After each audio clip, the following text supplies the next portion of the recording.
I took in a poor boy who dug in trash. His dad's crazy secret forever changed our lives. I was driving my garbage truck home after a long night shift when I spotted a skinny boy digging through a dumpster near an old warehouse on the edge of town. The clock on the dashboard blinked 3 in the morning, and the streets were dead quiet, lit only by the faint, flickering glow of a couple of tired streetlights that probably needed new bulbs months ago. My hands still smelled of diesel and the sour tang of trash.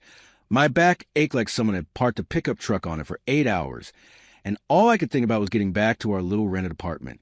I pictured kicking off my muddy boots, sinking into the lumpy couch with its faded plaid cover, and splitting a cup of instant coffee with my wife Mary. Maybe even digging out that last slice of apple pie from the fridge if she had not eaten it while I was out hauling bins. But then I saw that kid, and my foot eased off the gas pedal without me even deciding to stop. He looked about 12 years old. His jacket tore at the sleeves like he had caught on every thorn bush in the county, his hair sticking out in wild clumps like he had not seen a comb since last summer. I pulled the truck over to the curb, the engine grumbling as I shut off, and climbed out, my boots crunching on the loose gravel like I was stepping on a bag of potato chips. The night air was chilly, nipping at my ears, and I zipped up my faded work jacket, the one with a hole in the elbow that Mary kept saying she would patch but never got around to. I walked over to him, keeping my steps slow so I would not spook him, and saw him pulling out a soggy paper bag, sniffing it like it might hold a hidden treasure, maybe a half-eaten burger or a stale donut. "Hey, kid," I called out, keeping my voice gentle. "Are you okay? Do you need some help?" He froze, clutching that bag like it was gold, and looked up at me with wide, nervous eyes that reminded me of a stray cat I once tried to feed behind the garage. After a moment, he mumbled that he had not eaten in 2 days. My stomach twisted. I knew that kind of hunger from way back when I was a kid, scraping by with my grandpa after my folks took off, living on canned soup and whatever bread crust we could stretch through the week. I pointed across the street to the 24-hour gas station, its neon sign buzzing like a tired old fly, and said, "Come on, let's get you some food. My treat." He hesitated, shifting his weight from one foot to the other, his sneakers so worn I could see his toes poking through the holes. I added, "I promise I'm not a weirdo, just a guy who hates seeing anyone go hungry." That got a tiny smile out of him, and he followed me, his steps quiet and careful, like he was ready to bolt if I made one wrong move. Inside the gas station, the fluorescent lights hummed overhead, casting a harsh white glow on the racks of chips and candy bars. The clerk, a guy with a beard that looked like it had not been trimmed since the Clinton years, barely glanced up from his phone as I grabbed a turkey sandwich from the cooler, the kind with the plastic wrap that always sticks to your fingers, and a bottle of orange juice that was probably more sugar than fruit. I dug into my wallet, fishing out the last crumpled $5 bill and a handful of quarters I had been saving for the vending machine at work, and paid at the counter. "Keep the change," I told the clerk, who grunted like I had just asked him to mow my lawn. We sat on a wooden bench outside, the cold seeping through my jeans, and I handed the sandwich and juice to the boy. He tore into it like a starving dog, barely chewing, and I watched him, wondering how long it had been since he had a real meal, not just scraps from a dumpster. Between bites, I asked, "What's your name? Why are you out here all alone?" He swallowed a big chunk of sandwich, wiped his mouth with the back of his dirty sleeve, and said his name was Sam. Then, in a quiet voice that cracked a little, he started talking. He told me his mom had died of cancer 2 years ago. She had been sick for a long time, he said, and he used to bring her water when she could not get out of bed. His dad had disappeared after a big argument with his business partner, leaving Sam with his grandma. She took care of him until she got sick too, and when she passed away last year, his aunt drove him to a group home an hour away and dropped him off like he was an old couch she did not want anymore. He said the older boys are pushing him around, took his food, and the staff just looked the other way. So he ran off a month ago and had been sleeping wherever he could find a spot, mostly in that warehouse across the street, where the wind did not blow through too bad. I listened, my own sandwich sitting untouched on the bench beside me, the plastic wrap still crinkling in the breeze. My coffee dreams were long gone now, replaced by a heavy feeling in my chest. This kid was tough, but he looked so lost, his eyes darting around like he expected someone to yell at him for sitting there. He finished eating and stood up, brushing crumbs off his hands, and said, "Thanks for the food. I need to go. It's late, and I have to get back to my spot." He pointed toward the warehouse, his voice small but firm, like he had done this routine 100 times. I thought about our apartment. 2 rooms, a leaky faucet, and a couch that sagged in the middle, but was warm, and Mary always kept an extra blanket in the closet. "Listen," I said, standing up and brushing off my jeans. "If you want, you can stay at our place tonight. Get a hot shower, some real sleep. My wife makes a mean stack of pancakes in the morning. She might even throw in some bacon if we're lucky." He stared at me, his hands stuffed deep in his pockets. I could see him weighing it, like a kid deciding if a candy bar was worth $1. After a long pause, he nodded once and said, "Okay, but just for tonight. I don't want to be any trouble." We walked back to my truck, the engine rumbling to life with a groan that sounded like it was as tired as I was. I drove us a few blocks home, the heater blasting warm air that smelled faintly of oil and dust. The whole way, I kept glancing at him. He was clutching a thin metal bracelet on his wrist, rubbing it with his thumb like it was his only friend in the world. When we parked under the flickering light outside our building, I asked, "What's that bracelet you keep holding on to?" He looked down at it, his fingers tracing the edge, and said, "It's from my dad." His name was Thomas Jackson. He made things, solar stuff, like panels for houses and machines to save energy.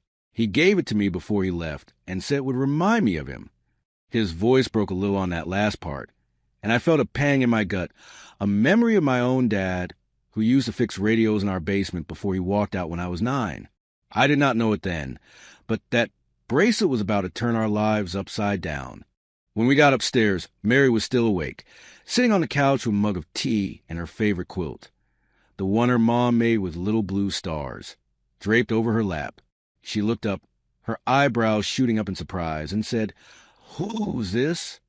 I explained everything, how I found Sam by the dumpster, what he told me about his parents and the group home, and her face softened, her eyes getting that gentle look she always had when she saw someone hurting. "Poor thing," she said, setting her mug on the coffee table with a soft clink and heading to the kitchen. "He looks like he hasn't eaten in a month. Let me heat up some soup. I think we got a can of chicken noodle left in the pantry." Sam stood by the door, shifting his feet like he was not sure he belonged there. But when Mary handed him a steaming bowl and a thick slice of bread from the loaf we got at the grocery store last week, he sat down at our little table and started eating again. I watched him, this kid who had been through more than anyone should, and wondered what we were getting ourselves into. But deep down, I knew we could not send him back to the streets. Not after seeing those eyes, not after hearing that story. I live with my wife Mary in a small rented apartment above a hardware store on the edge of our little town, a place where the train whistle woke us up every morning, and the walls creaked like they were complaining about the cold. I worked as a garbage truck driver, hauling bins from one end of the county to the other for a paycheck that barely covered the rent, the groceries, and the electric bill that always seemed to climb higher than the month before. The job was steady, but it was not much, just enough to keep us afloat, with maybe a few dollars left over for a pizza on Fridays or a new pair of socks when the old ones got holes big enough to stick a finger through. Mary stayed home most days, her health keeping her from working after a doctor told us years ago she could not have kids. That news hit us hard, like a punch to the stomach that you do not see coming.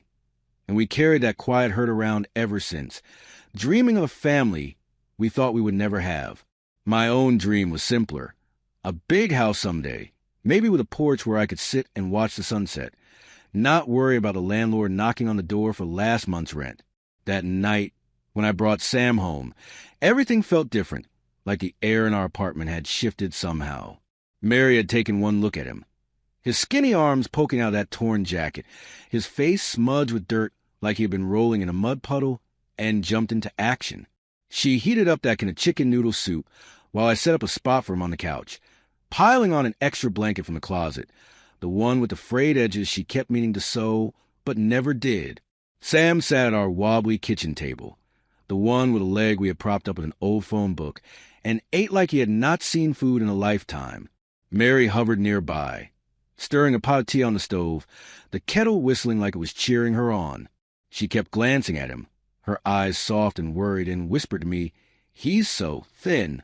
Where has he been sleeping?"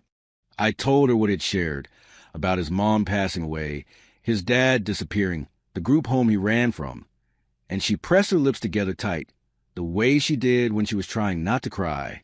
After he finished his soup, Mary handed him a glass of water and a peanut butter sandwich she had thrown together from the jar we kept in the pantry, the cheap kind from the discount store that stuck to the roof of your mouth. Sam took it with a quiet "thank you" and ate slower this time, like he was savoring every bite. I sat across from him, sipping my own tea, the steam warm in my face, and watched how he held that sandwich with both hands, careful not to drop a crumb.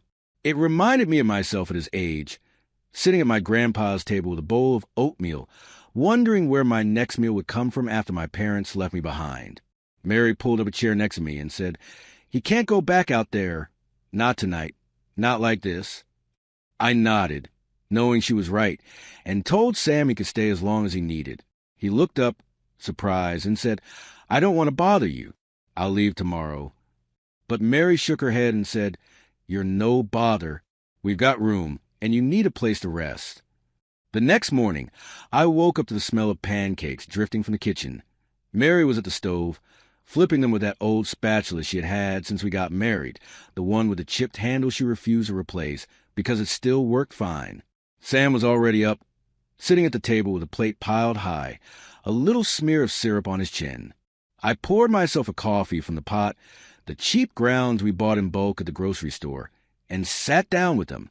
Mary smiled at me, her hair still messy from sleep, and said, "He's a good kid.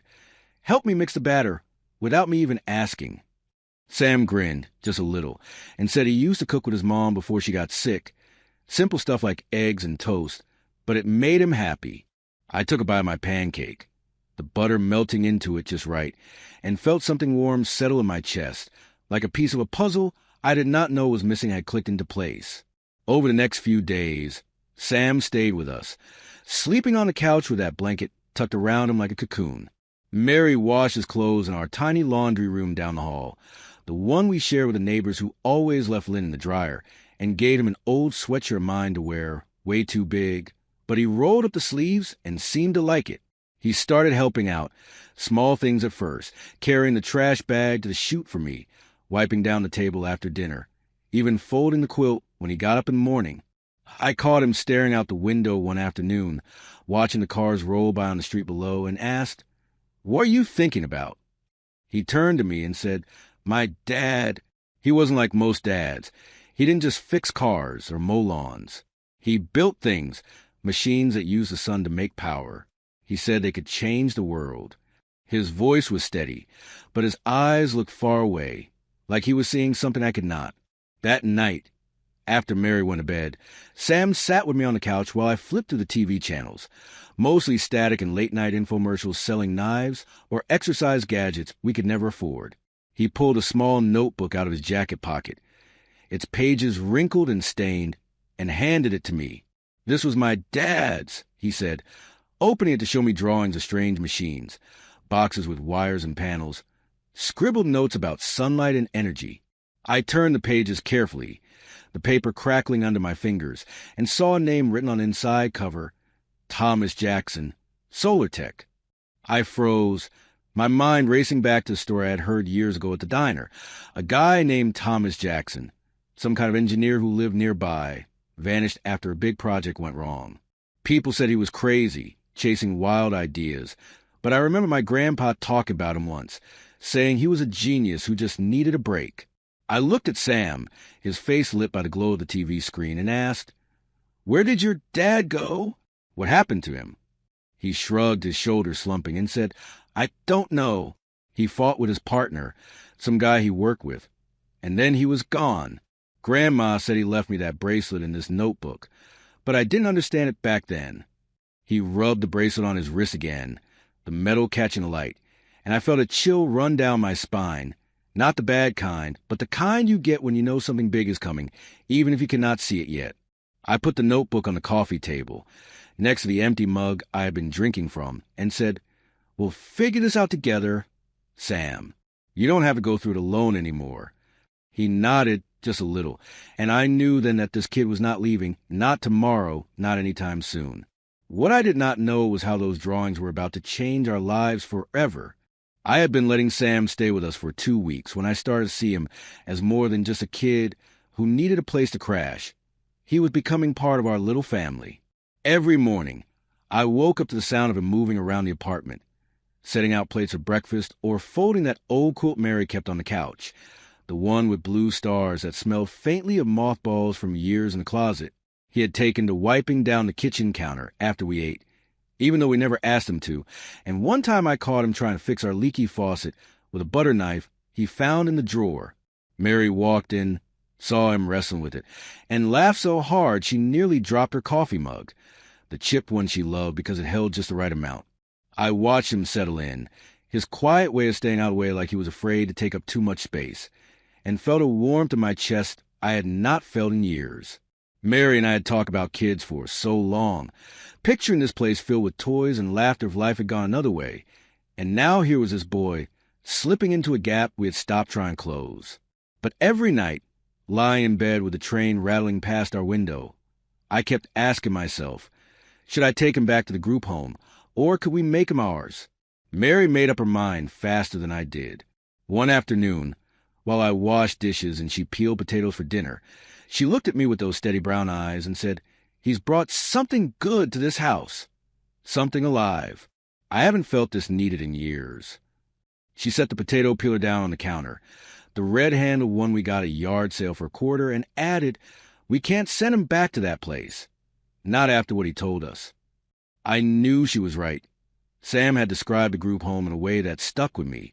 The older boys pushing him around, the staff acting like he was not even there.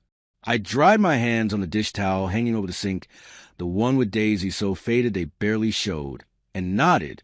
"Okay," I said, "but we need to do this properly. Find out what's legal, what's best for him." She smiled a small, hopeful smile and went back to her potatoes, humming a tune I had not heard since the early days of our marriage.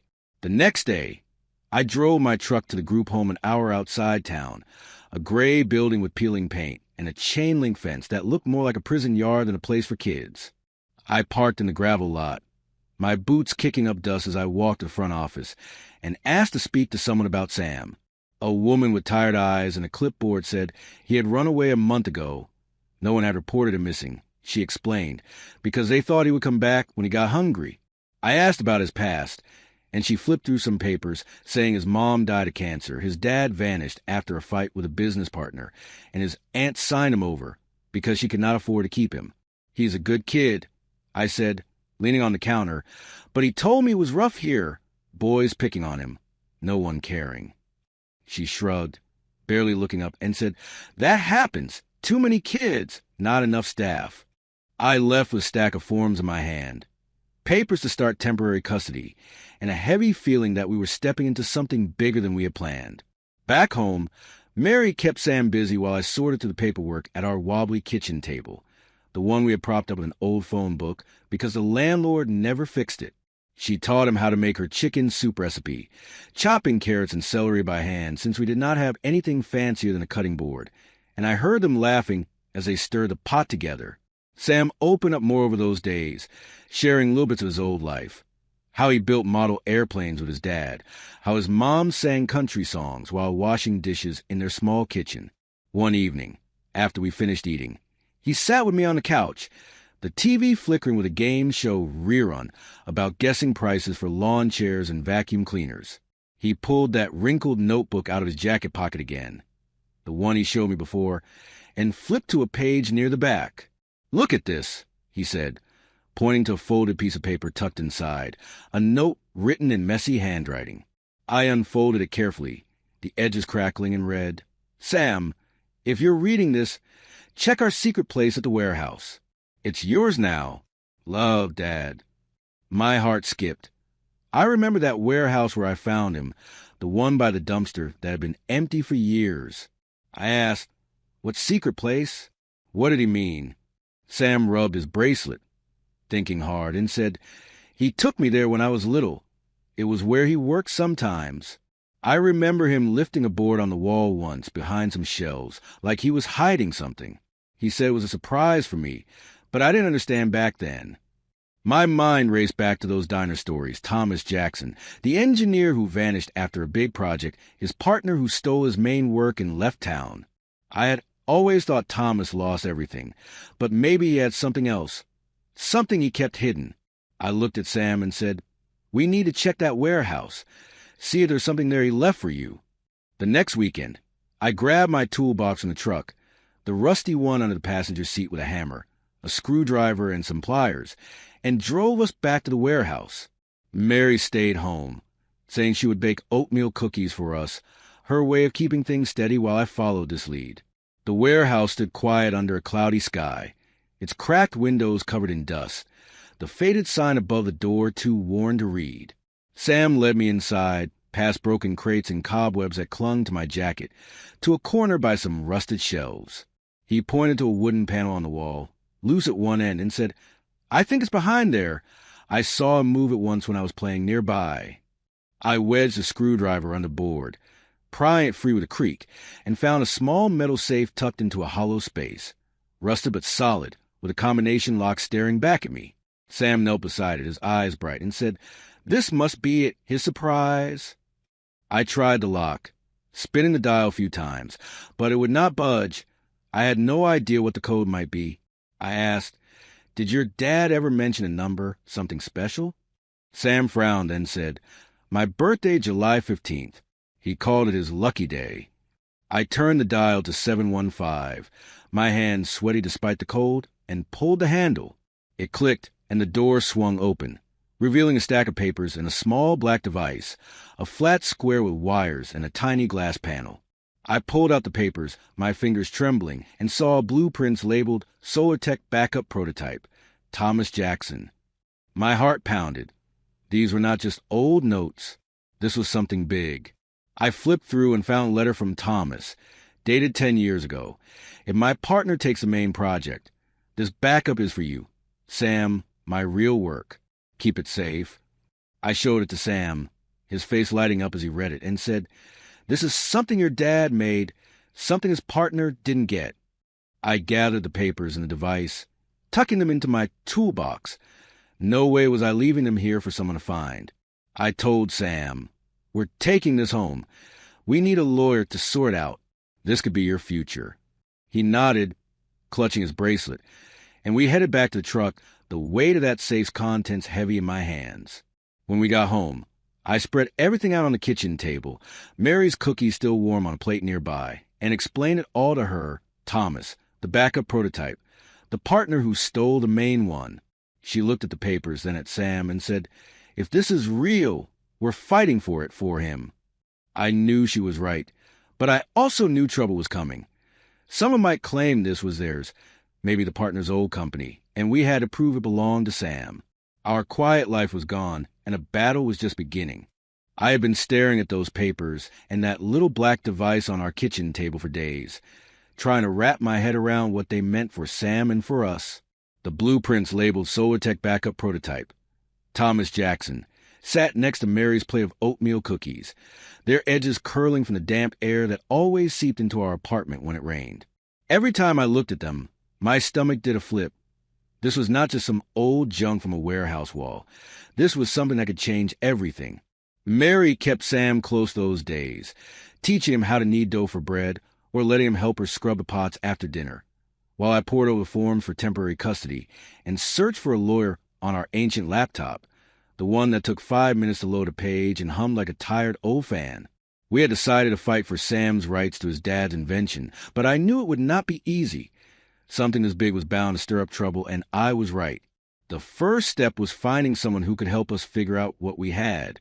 I drove to the library in town the next morning, a small brick building with a flickering fluorescent light over the front desk, and asked the librarian if she knew any lawyers nearby. She handed me a phone book, thicker than a loaf of Mary's homemade bread, and pointed me to a name, John Carter, a guy who worked at an office above the barber shop on Main Street. I called him from a payphone outside, feeding it quarters I had scraped from the bottom of my truck's cup holder, and explained what we found. Thomas Jackson's backup prototype, the letter about his partner stealing the main project, Sam's story. John sounded skeptical at first, his voice crackling through the line. But when I mentioned solar tech, he paused and said he remembered the name from years ago, a company that folded after Thomas vanished. He agreed to meet us that afternoon, saying, "Bring everything you've got. This could be something." We piled into the truck, me, Mary, and Sam, and drove to John's office, the papers and device tucked safely in my toolbox under the seat. His office was small, with a desk piled high with folders and a window that looked out over Barber Shop's spinning pole. John was a short man with gray hair and glasses perched on the end of his nose, and he shook my hand like he was testing my grip. I laid out the blueprints, the letter, and the device on his desk, explaining how Sam's dad had hidden it in the warehouse wall before he disappeared. Sam sat quietly, clutching his bracelet, while Mary added, "His partner took the main project. That's what everyone said, but this must be something Thomas kept secret." John studied the papers, flipping through them with a frown, then picked up the device, turning it over in his hands. After a long silence, he looked up and said, "This is a solar battery. Small, but if it works like these plans say, it could power a house for almost nothing. It's worth a lot, maybe millions, but we need proof it's Sam's." That proof was harder to get than I thought. John told us we had to file a claim to establish Sam as Thomas's heir, and that meant digging up records, birth certificates, anything tying Sam to his dad. I went back to the group home the next day, my truck bouncing over the rough road, and asked for Sam's file. The same tired woman handed me a thin folder, saying it was all they had: his birth certificate listing Thomas Jackson as his father, a note from his aunt giving up custody, and a few scribbled lines about his mom's death. I took it to John, who said it was a start, but we needed more, a DNA test if we could get it, or something else to back it up. Meanwhile, he sent the blueprints to an engineer friend in the city to test the device, saying, "If this works, we've got a case." Days turned into weeks, and I kept driving my garbage truck, coming home with my hands smelling of trash, while Mary and Sam waited for news. John called one evening, just as we finished a dinner of spaghetti and meatballs, Mary's recipe with the sauce she simmered all day, and said the engineer had tested the prototype. "It's real," he told me, his voice sharp with excitement. "It generates power like nothing he's seen, cheap, efficient. Companies will pay big for this." My heart raced, but then he dropped the bad news. A company tied to Thomas's old partner had caught wind of it and filed a claim, saying the backup prototype belonged to them because Thomas worked for their firm. I hung up the phone, my hands shaking, and told Mary and Sam what was happening. Mary set her fork down, her face tight, and said, "They can't take it. It's Sam's." Sam looked at me, his eyes wide, and asked, "Are we going to lose it?" I shook my head and said, "Not if I can help it. We're fighting this." John took us to court a month later, a small courthouse 2 towns over with wooden benches that creaked under my weight. I wore my only good shirt, the blue one Mary ironed the night before, and sat next to Sam, who kept his bracelet hidden under his sleeve like a lucky charm. The company's lawyer, a tall man in a slick suit, argued that Thomas developed the prototype on their time, so it was theirs by contract. John stood up, his voice steady, and laid out our side. Thomas's letter proving he made this backup on his own, the birth certificate tying Sam to him, the fact that the partner had stolen the main project and left this one hidden. He held up the device, saying, "This was Thomas Jackson's gift to his son, not your company's property." The judge, an older woman with sharp eyes, listened quietly, flipping through the papers we brought. The room was silent as she read, the clock ticking on the wall, like it was counting down to something big. After what felt like hours, she looked up and said she had made her decision. "The evidence shows this prototype was Thomas Jackson's personal work, hidden from his partner," she explained, her voice firm. "The letter and birth certificate confirms Sam Jackson as his heir. The claim belongs to him." My breath caught in my throat. Sam grabbed my hand, his grip tight, and Mary let out a small gasp behind me. The company's lawyer slumped in his seat, shaking his head, while John turned to us with a grin and said, "We won." That victory opened the door to everything. John found a clean energy company in the city that wanted the prototype. After testing it again, they offered $5 million to buy it outright, saying it could power homes across the country for pennies a day. I sat at our kitchen table that night, the papers from the sale spread out next to a plate of Mary's spaghetti leftovers, and signed the deal with a pen that kept slipping in my sweaty hand. Mary hugged Sam, her eyes wet, and said, "This is yours. Sam, your dad made sure of it." I looked at them, my family, and felt my chest swell. We had won more than money. We had won a future.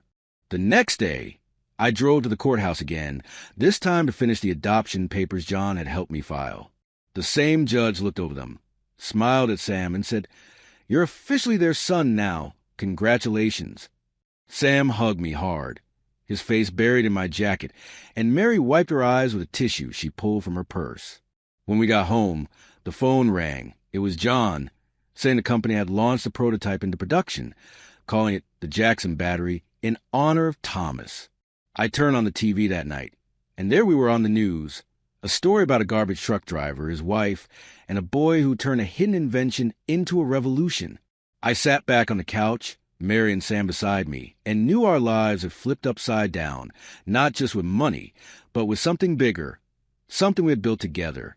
I had been living in a daze ever since we signed those papers selling the SolarTech backup prototype for $5 million, trying to wrap my head around how our lives had flipped in just a few months. The money landed in our bank account a week after the court win, a number so huge I had to check it twice on the ATM screen outside the gas station, my hands trembling as I held the receipt. Mary stood next to me, her purse slung over her shoulder, and said, "We're rich, really rich." Sam grinned, kicking a pebble across the parking lot, and I felt like I was in a dream, like I would wake up any minute, climb back into my garbage truck, and haul bins until my back gave out. But this was real, and it was ours, Sam's inheritance, Thomas's gift, and the start of something we had never thought possible. The first thing we did was move out of that cramped apartment above the hardware store, the one with the train whistle that shook the windows every morning, and the leaky faucet we never fixed properly. We bought a house on the edge of town, a big white one with a wraparound porch, and a yard wide enough for a dog if we ever decided to get one. I stood on that porch the day we moved in, holding a cup of coffee, not the cheap instant stuff we used to buy, but real beans Mary ground herself in our new kitchen, and watched Sam run across the grass, chasing a butterfly like he was a kid again, not a boy who had slept by dumpsters. Mary came out with a broom, sweeping dust off the steps, and said, "This is home now, not just a place to crash." I nodded, sipping my coffee, and felt a weight lift off my shoulders. No more rent checks, no more stressing over the electric bill sneaking up. I quit my job at the garbage company the next day, walking into the office with my keys and my stained jacket, the one with a hole in the elbow Mary never got around to patching. My boss, a gruff guy named Pete who always smelled like cigarettes, looked at me like I had gone crazy and said, "You sure about this? You've been hauling trash for 15 years. I smiled, handed him the keys, and said, "I've got something better now. Something for my family." He shook his head, muttering about how I would miss the steady paycheck. But I walked out feeling lighter than I had in years. No more night shifts, no more diesel fumes clinging to my hands. With the money, I decided to start something of my own, a small car washed down by the highway, a simple business I could run with what I knew about machines and hard work. I bought the lot with a chunk of the cash, hired a couple guys from town to help set it up, and watched it grow. The hum of the water pumps a sound I could get used to. Sam started school a few weeks later.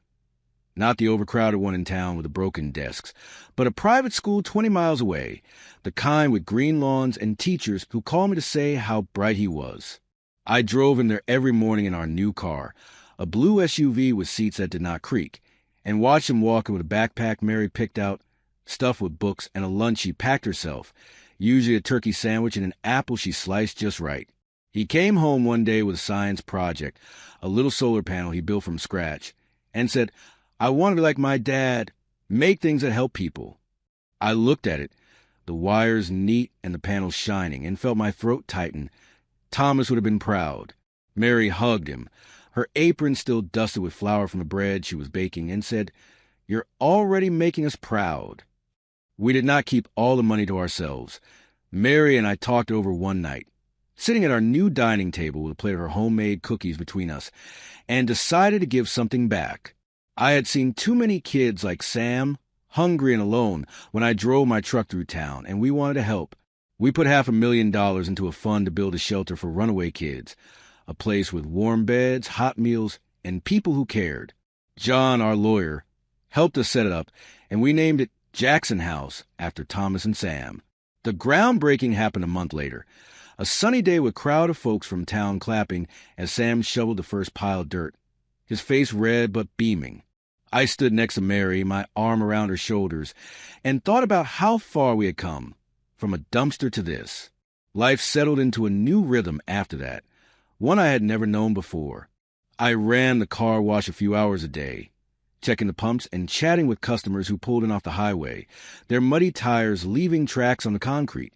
Mary took up gardening in the backyard, planting tomatoes and carrots in neat rows, and Sam helped her water them after school, his sneakers muddy by the time they came inside. We ate dinner together every night. Sometimes spaghetti, sometimes roast chicken Mary cooked in our shiny new oven, and talked about little things like what Sam learned in class or how many butterflies he saw that day. One evening, after we finished a meal of meatloaf and mashed potatoes, Sam set his fork down and looked at us, his eyes serious. He asked, "Now that you got all this, the house, the money, will you still want me around? Or will you send me away someday like my aunt did?" Mary reached across the table, her hand covering his, and said, "Sam, you're our son. Not because of the money, not because of your dad's invention, but because we love you. We're never sending you away, ever." I nodded, my voice catching a little, and said, "You're stuck with us, kid, for good." He smiled, a real smile that lit up his face, and I saw the worry drain out of him like water through a sieve. Mary got up, pulled him into a hug, and I joined them, the three of us standing there in the kitchen with the smell of meatloaf still in the air, a family nobody could take apart. A few months later, Sam came home from school with something special. A small solar lamp he had made in science class, a tiny square with a bulb that glowed bright when he set it in the sun. He handed it to me, his hands careful, and said, "I named it Mary, after Mom. It's not as big as Dad's battery, but it works." I turned it over, the light warm against my fingers, and felt my eyes sting. Thomas's gift had come full circle, from a hidden prototype to this little lamp in our home. Mary hugged him again, her voice soft, and said, "It's perfect, Sam, just like you." I set the lamp on the windowsill in our living room, next to a photo of the three of us from the courthouse day, and watched it glow as the sun dipped below the trees. That night, I sat on our porch with a cup of coffee, Mary beside me on the swing we had bought for quiet evenings, and Sam inside doing his homework at the kitchen table. The news had called it a miracle story, a garbage truck driver, his wife, and a boy who turned a lost invention into millions. But it was more than that to me. It was about finding Sam that night by the dumpster, about fighting for him, about building something together that money could not measure. I looked at Mary, her hand in mine, and said, "We did it. We gave him a home, and he gave us one too." She squeezed my hand, her eyes shining, and said, "And we're just getting started." I smiled, knowing she was right. This was not the end, but the beginning of a life we had always wanted, a life where we were whole.